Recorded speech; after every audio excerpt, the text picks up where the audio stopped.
कशी नाही, खरं सांगू का की मुळात मी कलाकार झालोच नसतो मुळात. अच्छा. कारण मला गाण्याची फार आवड होती आणि बाकी सगळ्या पोटापाण्यासाठी त्या जे व्यवसाय मुद्द्याकडे मी करायला लागतात, येणारच आहे. पोटापाण्यासाठी जे व्यवसाय करायला लागतात ते सगळे व्यवसाय मी करून बघितले होते आणि त्यात सुद्धा मी पारंगत होतो. नाटकात जेव्हा काम करायची वेळ आली तेव्हा 78 ते 83 मी पोळेकरांकडे होतो, सतीश पोळेकर. अच्छा, बरोबर. पॅरल रंगभूमी आपली जी पॅरल समांतर समांतर. रंगभूमी. नॉर्मली पहिल्यांदा स्टेजवर उभारल्यानंतर चालायचं कसं, उभं कसं राहायचं, वळायचं कसं, बघायचं कसं, बोलायचं कसं, हे सगळे प्रॉब्लेम्स मलाही होते. त्यामुळे माझी पाटी जी होती ती कोरी पाटी होती.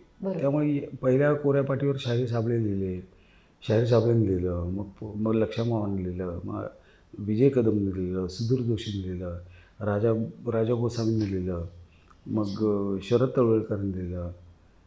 अशा अनेक मंडळी आहेत जे माझ्या पाठीवर लिहित होते. म्हणजे सुरुवातीचे काही पिक्चर बघितले असतील माझे तू, किंवा सुरुवातीचा अभिनय बघितला असेल. माझा अभिनय हा नॉर्मली लक्षमामा किंवा अशोक मामा सारखा व्हायचा.